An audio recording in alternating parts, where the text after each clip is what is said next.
Misandry and misogyny are not equally harmful. And some of you watching this might be asking, what the heck do I mean? So in order for you to understand what I mean of how misogyny and misandry are not equally harmful, we gotta look at which one started first and which one was a reaction to that thing that started. For thousands of years, patriarchy has been the norm. Men being the leaders, men being the providers. And I guess this would all be fine if all these men were doing it unconditionally and for the goodness of humanity. But the reality is, they're not doing it unconditionally. They don't unconditionally love humanity and work for the sake of humanity. They work for love, money, power. And then they seem to forget that acquiring at least love, which is one of the most important things within the triad of these three things that power us and motivate us, they forget that being human is the one thing you need to acquire true love.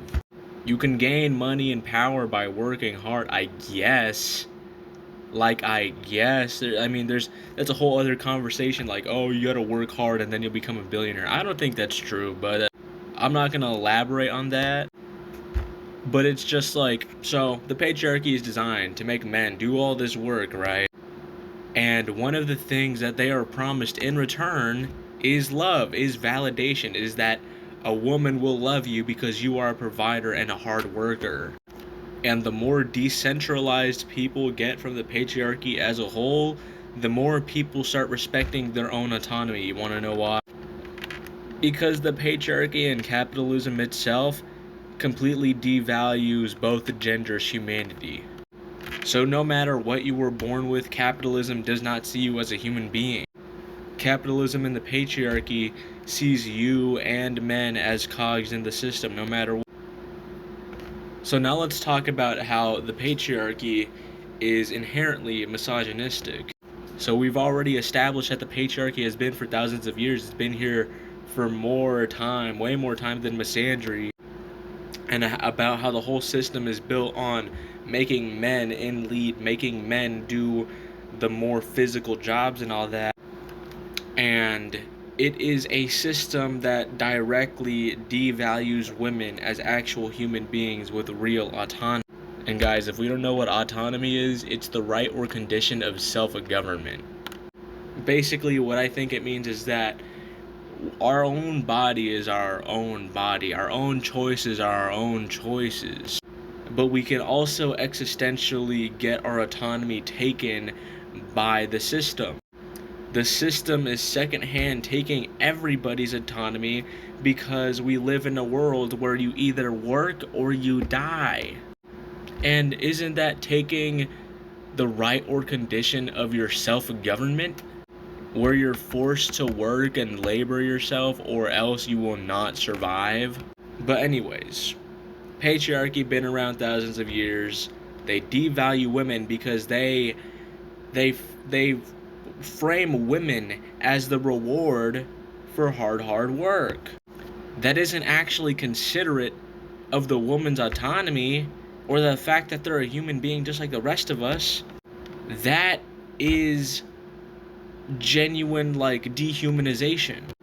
And the part where misogyny happens, and it's always been around, but misogyny is getting accelerated to a point where now that more and more women are considering their own autonomy and their own self-government, their own humanity, men are becoming misogynistic in different types of ways.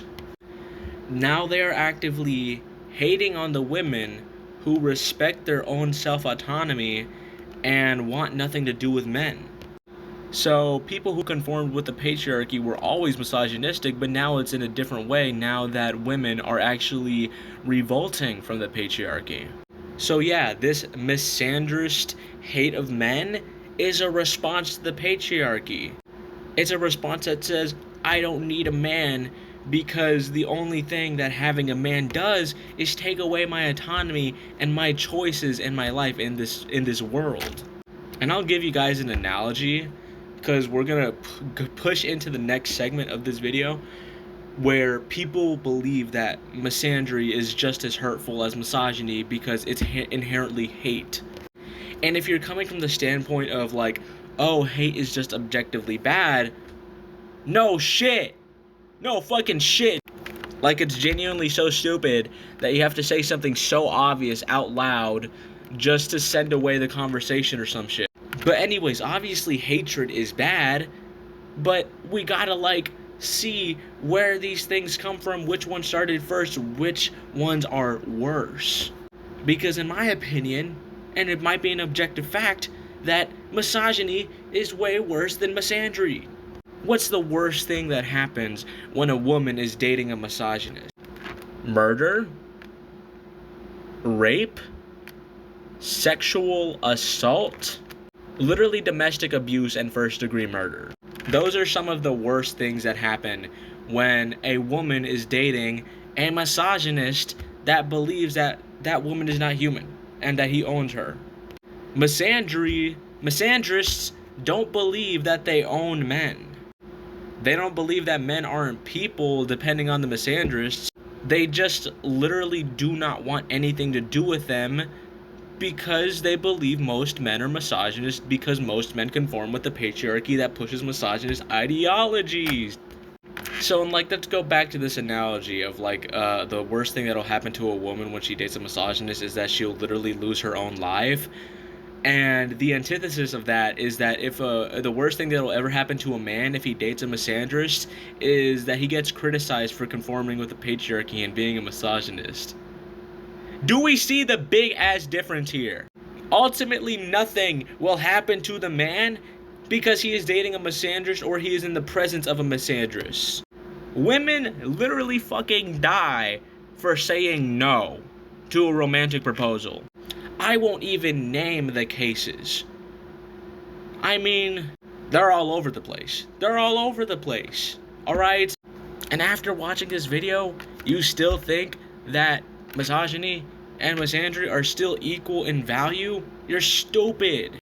People go from a literary sense, like a literal sense, that, oh, like, technically, these words mean the same thing, but they're just antitheses of demographics.